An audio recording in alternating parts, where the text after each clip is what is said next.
નમસ્તે મિત્રો, જ્ઞાન ગુજરાતી યુટ્યુબ ચેનલમાં આપનું સ્વાગત છે। મિત્રો, આજના વિડીયોથી આપણે ગુજરાતના ઇતિહાસની સિરીઝ શરૂ કરવા જઈ રહ્યા છીએ, જેનો પાર્ટ 1 આજે આપણે જોવાના છીએ। મિત્રો, આ ગુજરાતના ઇતિહાસની સિરીઝ ખૂબ જ ડીપમાં ઊંડાણપૂર્વક હશે।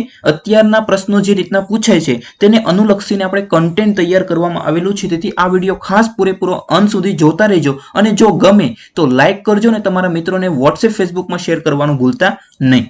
અને હા મિત્રો, જો તમે આવનારી કોઈ પણ સ્પર્ધાત્મક પરીક્ષાની તૈયારી લાઈવ લેક્ચર દ્વારા કરવા માંગતા હો તો તમે અનએકેડમી સાથે જોડાઈ શકો છો। અનએકેડમી પર તમે ઘરે બેઠા લાઈવ લેક્ચર દ્વારા તૈયારી કરી શકશો। આ ઉપરાંત તમને કોઈ પણ ડાઉટ હોય તો તમે લાઈવ ડાઉટ ક્લિંગ સેશનમાં તેને સોલ્વ પણ કરી શકશો। અને જો તમે 1 વર્ષનું સબસ્ક્રિપ્શન લેશો અને સાથે સાથે નયન લાઈવ કોડનો ઉપયોગ કરશો તો તમારે પર ડે કોસ્ટ માત્ર 17 રૂપિયા પડશે। આ ઉપરાંત અનએકેડમી પર દરરોજ બધા જ એજ્યુકેટરના ફ્રી સ્પેશિયલ ક્લાસ પણ લેવાતા હોય છે, જે તમે ફ્રીમાં જોઈ શકો છો। અને તમને લાગે તો તમે અનએકેડમીનું સબસ્ક્રિપ્શન પણ લઈ શકો છો। સબસ્ક્રિપ્શન લેવા માટે ઈએમઆઈ ઓપ્શન પણ અવેલેબલ છે।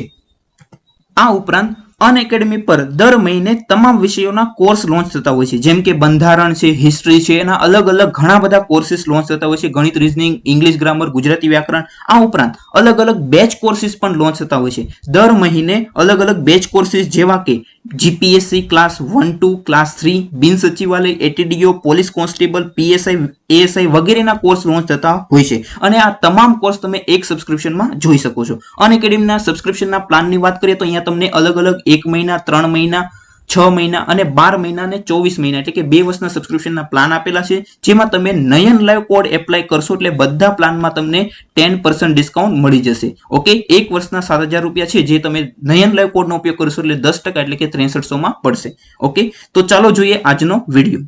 તો મિત્રો, આજના ટોપિકમાં આપણે જે ભણવાના છીએ તેમાંથી મેં 4 પ્રશ્નો અહીંયા મૂકેલા છે, જેને વિડીયો તમારે પોઝ કરીને તેના જવાબ તમારે કમેન્ટમાં જણાવવાના છે। આ બધી ચર્ચા આપણે આજના વિડીયોમાં જ કરવાના છીએ। ઓકે, તો ચાલો શરૂ કરીએ આજનો વિડીયો। તમે જવાબ કમેન્ટ કરી દેજો।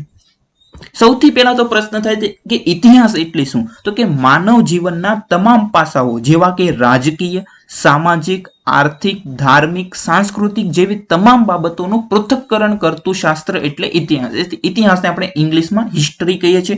આ પ્રશ્ન પૂછવાનો નથી, પણ આપણને સામાન્ય બેઝિક માહિતી હોવી જોઈએ કે આ માનવ જીવનના તમામ પાસાઓનું એક એનાલિસિસ છે, તેને આપણે ઇતિહાસ કહેતા હોય છે। ઇતિહાસનું કેન્દ્ર હંમેશા કોણ રહેલું છે? માનવ જીવન। આપણે જેટલા પણ ગ્રંથો છે, પુસ્તકો છે, તેમાં જોશો તો ઓનલી ને ઓનલી મનુષ્યોની વાત કરવામાં આવી છે। તો હવે આપણે મેઇન ટોપિક ઉપર પહોંચી જઈએ કે ગુજરાતના નામકરણનો ઇતિહાસ। મિત્રો, સિંધુ ખીણ સંસ્કૃતિ અગત્યની છે, એ આપણે આગળના લેક્ચરમાં જોવાના છીએ, પણ એના પહેલા પણ ઘણા બધા પ્રશ્નો પૂછાય છે, તમે આગળ જોતા જશો, એક એક ટોપિક અગત્યનો હશે। તો સૌથી પહેલા આપણે ભણી લઈએ કે ગુજરાતના નામકરણનો ઇતિહાસ। તો અત્યારે આપણે આપણા રાજ્યને ગુજરાત તરીકે ઓળખીએ છીએ, તે નામ છે ક્યારે મળેલું છે? આ પ્રશ્ન મેં તમને હમણાં પૂછેલો છે। ઓકે, તમે કમેન્ટમાં જણાવ્યું હશે જો તમને આવડતો હશે તો અત્યારે આપણે જે ગુજરાત નામ મળેલું છે તે છેક ગુજરાત નામ ક્યારે મળેલું છે? સોલંકી વાઘેલા કાળ દરમિયાન। મોસ્ટ ઇમ્પોર્ટન્ટ પ્રશ્ન બને છે કે ગુજરાત નામ ક્યારે મળેલું છે? સોલંકી વાઘેલા કાળ દરમિયાન પ્રચલિત થયું હતું। તે પહેલા ગુજરાત છે અલગ અલગ નામ તરીકે ઓળખાતું હતું। તમે જાણતા પણ હશો કે ગુજરાત નામ કઈ જાતિ પરથી ઉતરી આવ્યું છે? તો કે ગુર્જર। આ પણ પ્રશ્ન અગત્યનો બને કે ગુજરાત નામ કઈ જાતિ પરથી ઉતરી આવ્યું છે? તો કે ગુર્જર જાતિ પરથી ઉતરી આવેલું છે। આદ્ય ઐતિહાસિક કાળમાં ગુજરાત આનર્ત પ્રદેશ તરીકે ઓળખાતું હતું। ઓકે, આની આપણે ચર્ચા આપણે આગળ કરવાના છીએ પૌરાણિક કાળમાં। ઓકે, આનર્ત નામ શરિયાતીના પુત્ર આનર્તના નામ પરથી પડેલું છે। આ તો આપણને ખ્યાલ હશે। આનર્ત વિશે બધું આવશે, રેવત, આનર્ત, શ્રી કૃષ્ણ, એનો જે ઇતિહાસ છે આપણે ભણવાના છીએ, આગળના લેક્ચરમાં આવશે। તો આ નામ શેના પરથી પડેલું છે? તો કે શરિયાતીના પુત્ર આનર્તના નામ પરથી પડેલું છે। આ બધી ચર્ચા આપણે આગળ કરવાના છે। આનર્ત જે છે તેમણે ગુજરાતમાં પ્રથમ રાજધાની સ્થાપી હતી કુશસ્થળી। યાદ રાખજો, કઈ રાજધાની? આનર્તે કુશસ્થળી રાજધાની સ્થાપી હતી, જે હાલમાં દ્વારકા તરીકે ઓળખાય છે। મૌર્યકાળ અને ગુપ્તકાળ દરમિયાન સૌરાષ્ટ્ર સુરાષ્ટ્ર તરીકે ઓળખાતું હતું। યાદ રાખજો, સૌરાષ્ટ્ર છે પહેલા સુરાષ્ટ્ર તરીકે ઓળખાતું હતું। કોના સમયમાં? તો કે મૌર્યકાળ અને ગુપ્તકાળ દરમિયાન, જેનું પાટનગર ગિરિનગર હતું। એટલે કે મૌર્યકાળ અને ગુપ્તકાળ દરમિયાન તેમની રાજધાની એટલે કે પાટનગર કઈ હતી? એ પણ પ્રશ્ન અગત્યનો બને, ગિરિનગર હતી। કોઈ પણ ડાઉટ હોય મિત્રો કમેન્ટ કરીને જણાવજો, હું તમને પરફેક્ટ સોલ્યુશન આપવાનો પૂરો પ્રયાસ કરીશ। આ પછી ગુજરાત ગુર્જર દેશ, પછી ગુજ્જર હતા, ગુર્જરત્રા વગેરે નામોથી પણ પ્રચલિત બનેલું છે. પણ આ એક અગત્યનો પ્રશ્ન બને છે કે ગુજરાત નામ ક્યારે મળેલું છે, તો કે છેક સોલંકી વાઘેલા કાળ દરમિયાન પ્રચલિત થયું હતું. ત્યાર પછી આપણે આગળના ટોપિક ઉપર જઈએ. આ હતો ગુજરાતના નામકરણનો ઇતિહાસ. એમાંથી 2-3 પ્રશ્નો અગત્યના બને છે, આપણે જોઈ લીધા છે. ત્યાર પછી આપણે જોઈએ કે ઇતિહાસ જાણવાના સ્ત્રોત. આમાંથી ઘણા બધા પ્રશ્નો પણ પૂછાશે. ઓકે, એક એક પ્રશ્નો અગત્યના બનશે અને ખાસ તો આ સાહિત્યિક જે સ્ત્રોત છે એમાંથી ઘણા પ્રશ્નો આઈએમપી બને છે. આપણે 1 by 1 આગળ વધીએ. સૌથી પહેલા તો સ્ત્રોત આપણે જોઈએ. અલગ અલગ પ્રકારના સ્ત્રોતો છે. સૌથી પહેલા છે પુરાતાત્વિક સ્ત્રોત. પુરાતાત્વિક સ્ત્રોત એટલે કયા, તો કે જે અલગ અલગ સ્મારકો છે, ઓજારો, કિલ્લાઓ, તોલમાપ, અનાજના દાણા, મણકા વગેરે તથા અભિલેખો, શિલાલેખો, ધાતુ લેખો, સિક્કાઓ, તામ્રપત્રો વગેરે શેમાં આવશે, તો કે પુરાતાત્વિક સ્ત્રોત. એટલે શું, તો કે ખોદકામ કરતા હોઈએ ત્યારે આ બધા ઓજારો જે સ્મારકો છે મળી આવેલા હોય. અત્યારે ઘણા બધા કિલ્લાઓ છે, લાલ કિલ્લો, બરોબર, તો આ બધા ઉપરથી તમે એનો ઇતિહાસ જાણી શકો છો. હવે આના માટે એક પદ્ધતિ છે કે આ કેટલા વર્ષનું જૂનું છે તે આપણે જાણવું હોય તો એનો ઇતિહાસનો સમયગાળો જાણવો હોય તો આના માટેની પદ્ધતિ છે કાર્બન ડેટિંગ પદ્ધતિ. અને એ પ્રશ્ન પૂછાય છે કે ઇતિહાસ જાણવા માટે નીચેના પૈકી કઈ પદ્ધતિનો ઉપયોગ થાય છે? કાર્બન ડેટિંગ પદ્ધતિ. અને એના માટે કાર્બનનો 14 C14 પરમાણુ યાદ રાખવાનો થશે. ખાસ યાદ રાખજો, કાર્બન ડેટિંગ પદ્ધતિ પ્રશ્ન 2 થી 3 વાર પૂછાઈ પણ ગયેલો છે. ત્યાર પછી પ્રશ્ન બને કે સિક્કાઓના અભ્યાસ શાસ્ત્રને શું કહેવાય છે? પ્રશ્ન મોસ્ટ ઇમ્પોર્ટન્ટ બને છે. સિક્કાઓના અભ્યાસ શાસ્ત્રને શું કહેવાય છે? ન્યુમિસ્મેટિક્સ. શું કહેવાશે? ન્યુમિસ્મેટિક્સ કહેવાય છે. ખાસ નોંધી લેજો, આ 2 પ્રશ્ન આઈએમપી છે. ઓકે, આમ તો એક એક કન્ટેન્ટ જે મેં બનાવેલું છે ખૂબ જ ઇમ્પોર્ટન્ટ છે. એક લીટી તમારા માટે અગત્યની હશે. તો આ 2 પ્રશ્ન યાદ રહી ગયા. ઇતિહાસ જાણવા માટે કાર્બન ડેટિંગ પદ્ધતિ, C14 પરમાણુ હોય છે. સિક્કાઓના અભ્યાસ શાસ્ત્રને શું કહેવાય છે? ન્યુમિસ્મેટિક્સ કહેવાય છે. ત્યાર પછી આપણે જોઈએ સાહિત્યિક સ્ત્રોત. આમાંથી ઘણા બધા પ્રશ્નો બનશે. એક એક વસ્તુ ધ્યાનથી યાદ રાખતા જજો, નોંધતા જજો. ગ્રંથો પરથી જે માહિતી મળે છે તે કેમાં આવશે? સાહિત્યિક સ્ત્રોત. તો કે જેમ કે એટલે કે ઘણા બધા ગ્રંથો તમને મળતા હોય છે, એમાં અલગ અલગ વ્યક્તિઓની વાત કરેલી હોય છે. ઓકે, આપણે જોઈએ તો કે મૌર્ય કાળની વાત હોય. ઓકે, હેમચંદ્રાચાર્યમાં સિદ્ધરાજની, આના સમયમાં સિદ્ધરાજની વાત હશે. આના જે સિદ્ધ હેમ શબ્દનું શાસન છે, દ્રયાશી કૃતિ, એમાં સિદ્ધરાજ જયસિંહ જે છે એની વાત મળતી હશે. ઓકે, ચાલો, તો એમાં આપણે જોઈએ સૌથી પહેલા છે હેમચંદ્રાચાર્ય. હેમચંદ્રાચાર્યની 2 કૃતિઓ યાદ રાખજો. આમ તો સાહિત્યમાં આપણે ઘણી બધી કૃતિઓ આવે છે, પણ એ સાહિત્યના લેક્ચરમાં આપણે ક્યારેક લેશું ત્યારે જોશું. એની શોર્ટકટ ટ્રીક પણ આપણે જોશું. પણ અત્યારે આપણે સાહિત્ય ઇતિહાસ માટે આ 2 કૃતિઓ અગત્યની છે કે હેમચંદ્રાચાર્યની દ્રયાશી કૃતિ અને સિદ્ધ હેમ શબ્દનું શાસન. તો આપણને પ્રશ્ન પૂછાય કે દ્રયાશી નામની કૃતિ કોણે લખેલી છે? હેમચંદ્રાચાર્ય. સિદ્ધ હેમ શબ્દનું શાસન નામની કૃતિ કોણે લખેલી છે? તો પણ હેમચંદ્રાચાર્ય. આ તમને લાગશે કે સાહિત્યનો પ્રશ્ન છે, પણ આગળના પ્રશ્નો આપણે જોઈએ એટલે તમને વધારે ખ્યાલ આવશે. આ ઉપરાંત કીર્તિ કૌમુદી. કીર્તિ કૌમુદી નામની જે કૃતિ છે કોને લખેલી છે? સોમેશ્વર. સોમેશ્વરે લખેલી કીર્તિ કૌમુદી જે છે એ કોના ઉપર લખાયેલી છે? તો કે વસ્તુપાલ ઉપર. વસ્તુપાલ ઉપર લખાયેલી કૃતિ છે. આ બધી વસ્તુ યાદ રાખજો. એક એક પ્રશ્નો. આ મેં પ્રશ્ન તમને પૂછ્યો તો. ઓકે, પ્રબંધ ચિંતામણી કોને લખેલી છે? અને કર્ણસુંદરી. આ પ્રશ્ન પૂછાઈ ગયેલો છે ઘણી બધી વખત. ઓકે, આમાંથી ઘણા બધા પ્રશ્નો તો જીપીએસસીમાં પણ પૂછાતા હોય છે. પ્રબંધ ચિંતામણી નામની કૃતિ કોણે લખેલી છે? મેરુતુંગાચાર્ય. કોણે? મેરુતુંગાચાર્યએ લખેલી છે. પૃથ્વીરાજ રાસો. પૃથ્વીરાજ રાસો નામની કૃતિ કોણે લખેલી છે? તો કે ચંદબરદાઈ. કોણે? ચંદબરદાઈ. નામ યાદ રાખજો, કૃતિ યાદ રાખજો. એક એક પ્રશ્ન અગત્યનો છે. આ પ્રશ્ન તો તમને ખ્યાલ જ હશે, ખૂબ જ ઇમ્પોર્ટન્ટ છે કે કર્ણસુંદરી નામની કૃતિ કોણે લખેલી છે? કવિ બિલ્હણ. શું લખવાનું? ઓપ્શનમાં ઘણી વખત કવિ બિલ્હણ પણ આપેલું હોય છે. ઓકે, ચલો, બિલ્હણ નામ યાદ રાખવાનું થશે. પછી સુકૃત સંકીર્તન. સુકૃત સંકીર્તન નામની કૃતિ કોણે લખેલી છે? તો કે અરિસિંહે. અરિસિંહે લખેલી છે. ને વસંત વિજય, આ પણ એક આઈએમપી બને છે કે વસંત વિજય નામની કૃતિ કોણે લખેલી છે? બાલચંદ્ર સુરી. ઓકે, બાલચંદ્ર સુરીએ વસંત વિજય નામની કૃતિ લખેલી છે. એક એક કૃતિ અને તેના જે લેખકો છે, એના રચનાકાર છે એ યાદ રાખવાના થશે. કારણ કે ઇતિહાસના આમાંથી ઘણા બધા સ્ત્રોતો મળે છે.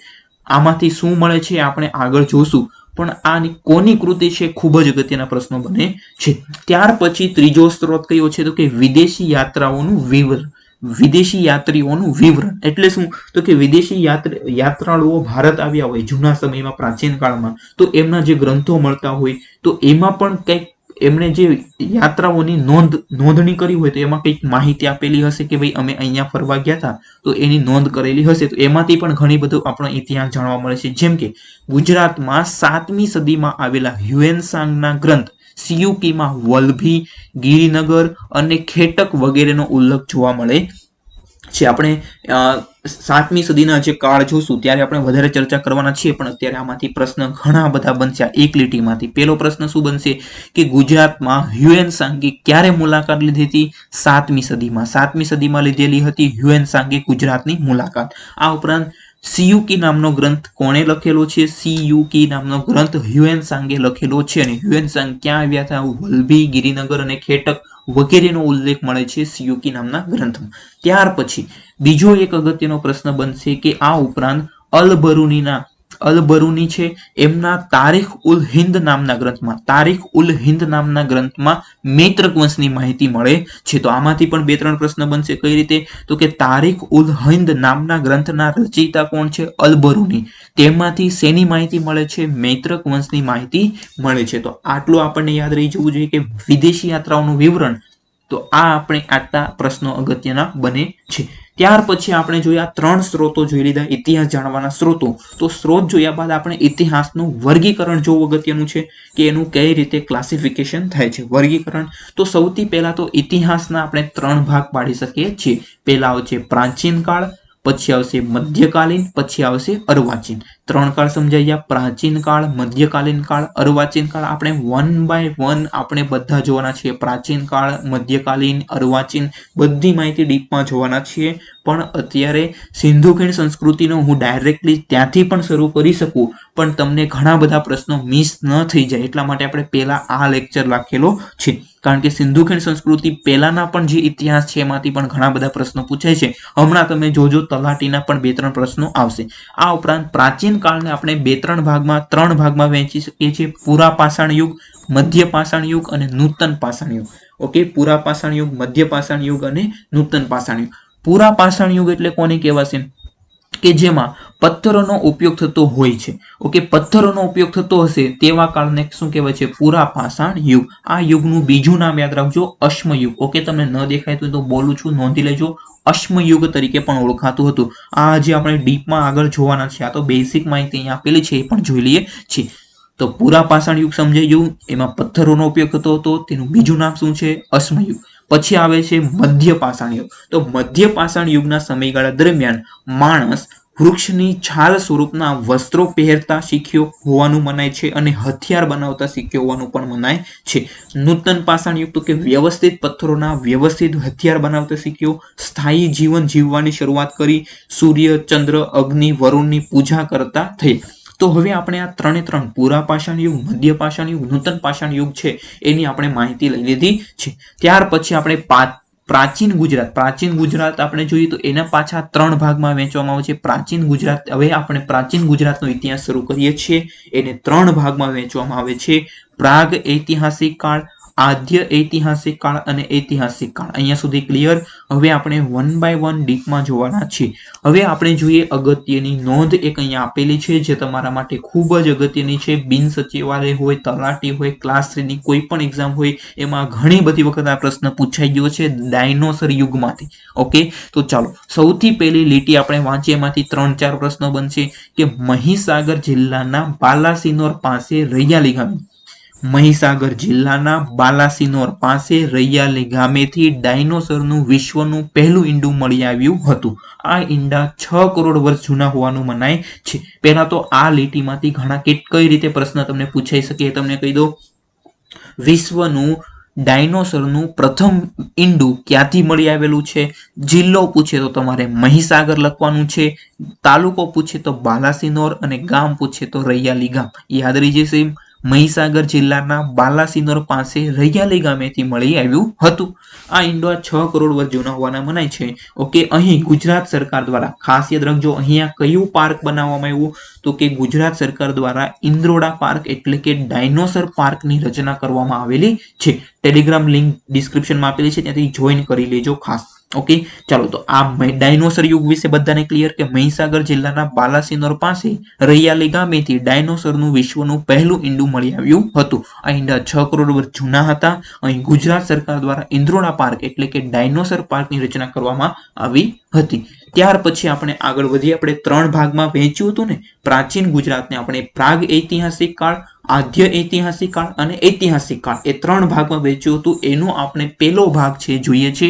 હવે ખૂબ જ અગત્યના પ્રશ્નો આમાંથી બને છે. પ્રાગ ઐતિહાસિક કાળ. ઓકે, પ્રાગ ઐતિહાસિક કાળમાં તમે જોજો ઘણા બધા પ્રશ્નો તમને નવા જાણવા મળશે. તો કે પ્રાગ ઐતિહાસિક કાળ એટલે કેવો કાળ? તો કે જેમાં લખાણની શરૂઆત થઈ તે પહેલાના કાળને, ઓકે, જેમાં લખાણની એટલે કે કોઈ પણ લખાણ સ્વરૂપે કોઈ માહિતી મળી નહીં. ઓકે, એના પહેલાના જે સમય હતો એટલે કે લખાણની શરૂઆત થઈ તે પહેલાના કાળને પ્રાગ ઐતિહાસિક કાળ એટલે કે પ્રી હિસ્ટોરિક કહેવાય છે.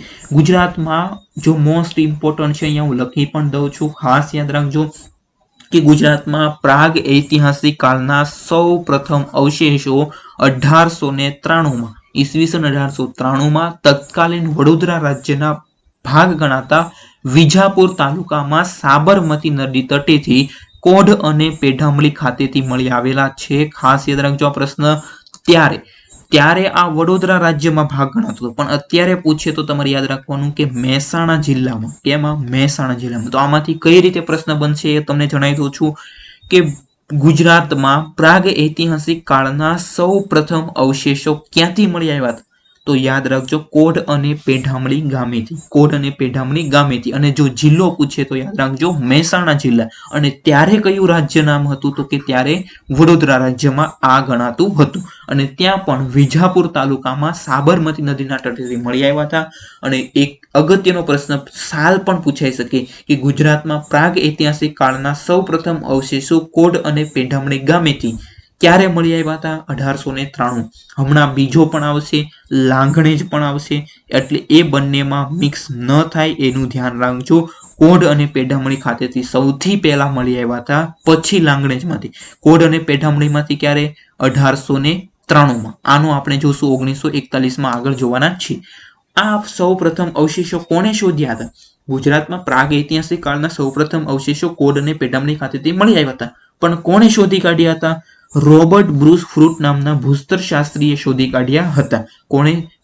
રોબર્ટ બ્રુસ ફ્રૂટ નામના ભૂસ્તર શાસ્ત્રીએ શોધી કાઢ્યા હતા. તેથી જ તેમને સૌ પ્રથમ સંશોધન કરતા ગણવામાં આવે છે. આ પ્રશ્ન તમને મેં સ્ટાર્ટિંગમાં પૂછ્યો હતો, યાદ હોય તો, કે ગુજરાતના સૌ પ્રથમ સંશોધન કરતા કોને ગણવામાં આવે છે? રોબર્ટ બ્રુસ ફ્રૂટ નામના ભૂસ્તર શાસ્ત્રીને ગણવામાં આવે છે. તો મોસ્ટ ઇમ્પોર્ટન્ટ પ્રશ્ન અહીંયાથી મેં તમને કીધું. ઓકે, આ 2 લીટી મેં કીધું છે એમાંથી ખૂબ જ અગત્યના પ્રશ્નો બને છે કે ગુજરાતના પ્રાગ ઐતિહાસિક કાળના સૌ પ્રથમ અવશેષો ક્યાંથી મળી આવ્યા હતા? કોઢ અને પેઢામલી ગામેથી. અને ગુજરાતના સૌ પ્રથમ સંશોધન કરતા કોને ગણવામાં આવે છે? તો જવાબ આવશે રોબર્ટ બ્રુસ ફ્રૂટને. અહીંયા સુધી ક્લિયર? ત્યાંથી આપણે આગળ વધીએ તો કે 1893માં કોઢ અને પેઢામલી ખાતેથી મળી આવ્યા હતા. ત્યાર પછી 1941માં, ઓકે, 1941માં આ જ પ્રદેશમાં એટલે કે તત્કાલીન વડોદરા રાજ્ય પણ અત્યારે મહેસાણા પ્રદેશમાંથી લાંઘણેજ ખાતેથી પણ પ્રાગ ઐતિહાસિક યુગના અવશેષો મળી આવ્યા છે. લાંઘણેજ ખાતેથી બીજું પણ મળી આવ્યું હતું. શું મળી આવ્યું હતું? યાદ રાખજો કે લાંઘણેજ સ્થળેથી સૌ પ્રથમ માનવ હાડપિંજર મળી આવ્યું હતું, જેની શોધ કોણે કરી હતી? હસમુખ સાંકળિયાએ. કોણે કરી હતી? હસમુખ સાંકળિયાએ કરી હતી. જો આવા પ્રશ્નો પૂછાશે ને, કોઈને નહીં આવડે એટલા માટે ખાસ અગત્યના છે, યાદ રાખવા જો. લાંઘણેજ સ્થળેથી સૌ પ્રથમ માનવ હાડપિંજર મળી આવ્યું હતું, જેની શોધ કોણે કરી હતી? હસમુખ સાંકળિયાએ કરી હતી. અને આ કોઢ પેઢામલી અને લાંઘણેજ અત્યારે કયા જિલ્લામાં આવેલા છે? મહેસાણા જિલ્લામાં આવેલા છે. યાદ રહી જશે બધાને. ચાલો ફરીવાર રિપીટ કરાવું છું કારણ કે અગત્યનું છે. ઓકે, એક એક પ્રશ્ન અગત્યનું છે. ગુજરાતમાં પ્રાગ ઐતિહાસિક કાળના સૌ પ્રથમ અવશેષો કોઢ અને પેઢામલી ખાતેથી 1893માં મળી આવ્યા હતા. ક્યાંથી? તો કે તત્કાલીન વડોદરા રાજ્યમાં અને અત્યારે મહેસાણા જિલ્લામાં. ઓકે, અને સૌ પ્રથમ સંશોધન કરતા કોને ગણવામાં આવે છે? Robert Bruce ફ્રૂટને. ઓકે, ત્યાર પછી આ જ પ્રદેશમાંથી લાંઘણેજ ખાતેથી પણ પ્રાગ ઐતિહાસિક યુગના અવશેષો મળી આવ્યા છે. લાંઘણેજ સ્થળેથી 1941માં મળી આવ્યા હતા અને સૌ પ્રથમ માનવ હાડપિંજર મળી આવ્યું હતું, જેની શોધ કોણે કરી હતી? હસમુખ સાંકળિયાએ કરી હતી. આ કોઢ અને પેઢામલી અત્યારે મહેસાણા જિલ્લામાં આવેલું છે.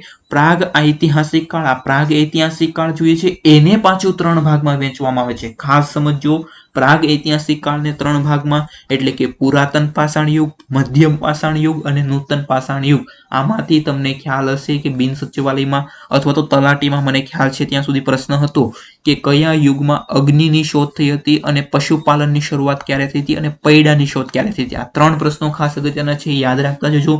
તો કે પુરાતન પાષાણ યુગમાં અગ્નિની શોધ થઈ હતી. ક્યારે થઈ હતી? પુરાતન પાષાણ યુગમાં. આ સમય દરમિયાન મનુષ્ય શિકારી જીવન જીવતો હતો. ત્યાર પછી મધ્ય પાષાણ યુગ જોઈ લઈએ. તો કે મધ્ય પાષાણ યુગમાં પશુપાલનની શરૂઆત થઈ. નૂતન પાષાણ યુગ, ત્યાર પછી તો કે નૂતન પાષાણ યુગમાં ખેતીની શરૂઆત થઈ અને પૈડાની શોધ થઈ. યાદ રાખજો, બંને. ખેતીની શરૂઆત ક્યારે થઈ? તો કે નૂતન પાષાણ યુગમાં અને પૈડાની પણ શોધ શરૂ થઈ ગઈ હતી. ત્યાર પછી હવે આપણે આ પ્રશ્ન ખૂબ જ અગત્યનો છે. ઓકે, તો ત્યાર પછી આપણે જોઈએ પ્રાગ ઐતિહાસિક કાળ અહીંયા પૂરો થાય છે. હવે આપણે જોઈએ આદ્ય ઐતિહાસિક કાળ. પ્રાગ ઐતિહાસિક કાળ અહીંયા પૂરો થાય છે. હવે આપણે જોઈએ આદ્ય ઐતિહાસિક કાળ, જેને આપણે કાંસ્ય યુગ પણ કહીએ છીએ. તો કે પ્રાગ ઐતિહાસિક કાળના અંત પછી, જે આપણે અત્યાર સુધી ભણ્યું એના અંત પછી, આ કાળ દરમિયાન ધાતુઓનો ઉપયોગ શરૂ થયો. ધાતુઓનો ઉપયોગ શરૂઆત થયો ક્યારે? પ્રશ્ન પૂછાય કે ધાતુના ઉપયોગની શરૂઆત કયા કાળથી થઈ હતી? તો કે આદ્ય ઐતિહાસિક કાળથી થઈ હતી અથવા તો કાંસ્ય યુગમાં થઈ હતી. ધાતુઓમાં સૌપ્રથમ કયું ધાતુ શોધાઈ હતી? તાંબુ. યાદ રાખજો, મોસ્ટ ઇમ્પોર્ટન્ટ પ્રશ્ન છે. ઘણા બધા લોકોની ક્વેરી હોય છે, તાંબુ આવે, સોનું આવે, ચાંદી આવે, કાંસુ આવે. તો યાદ રાખજો, ધાતુઓમાં સૌપ્રથમ તાંબુ છે એ શોધાયું હતું. અને ધાતુઓની શોધનો ક્રમ યાદ રાખી લો. ક્રમ પણ પૂછાઈ શકે કે આપણને આપેલું હોય કે સોનું, કાંસુ, પછી ચાંદી અને તાંબુ. આને આપણે શોધને આધારે ક્રમમાં ગોઠવા. આવી રીતે ઇતિહાસનો પ્રશ્ન બની જાય. ઘણા બધા લોકો મુશ્કેલીમાં મુકાય છે, પણ આપણને આવડતું હોવું જોઈએ કે સૌથી પહેલા તાંબુ શોધાણું હતું, પછી સોનું, પછી ચાંદી. ચાંદીને આપણે રૂપું પણ કહેતા હોઈએ તો બધાને ખ્યાલ હશે. ને પછી કાંસુ શોધાણું હતું. ઓકે, ચાલો, તો આદ્ય ઐતિહાસિક યુગ બધાને ક્લિયર. તો આજના વિડીયોમાં મિત્રો આપણે અહીંયા સુધી રાખીએ છીએ. મળીશું નેક્સ્ટ વિડીયોમાં, નેક્સ્ટ લેક્ચરમાં આપણે સિંધુ ખીણ સભ્યતાથી શરૂઆત કરીશું. તો આઈ હોપ કે તમને આજના વિડીયોમાંથી ઘણી બધી વસ્તુ નવી જાણવા મળી હશે. જો વિડીયો પસંદ આવ્યો હોય તો લાઈક કરી દેજો, જ્ઞાન ગુજરાતી યુટ્યુબ ચેનલને સબસ્ક્રાઇબ કરી દેજો, અને કોઈ પણ ડાઉટ હોય કમેન્ટ કરજો. અને આગળના જે પ્રશ્નો આપેલા છે એનો હજી પણ કમેન્ટ કરી દેજો. ઓકે, જે પણ તમને કોઈ પણ નવી માહિતી આવડતી હોય તો પણ તમે કમેન્ટ કરીને જણાવી શકો છો. વિડીયોને લાઈક, શેર કરવાનું પણ મિત્રો ભૂલતા નહીં તમારા મિત્રોને, અને ચેનલને સબસ્ક્રાઇબ કરી બાજુમાં આવતા બેલ આઇકોન પર ક્લિક કરી દેજો, જેથી નવા વિડીયોની તમને અપડેટ મળતી રહે. અને ટેલિગ્રામ ચેનલની લિંક ડિસ્ક્રિપ્શનમાં આપેલી છે, તેમાં જોડાવાનું ભૂલતા નહીં. તેમાં તમને આવનારા તમામ વિડીયોની નોટિફિકેશન છે મળતી રહેશે. Thank you for watching this video. મળીશું આપણે નવા વિડીયોમાં. ત્યાં સુધી રજા આપો. જય હિન્દ, વંદે માતરમ. Thank you for watching this video. All the best for exam.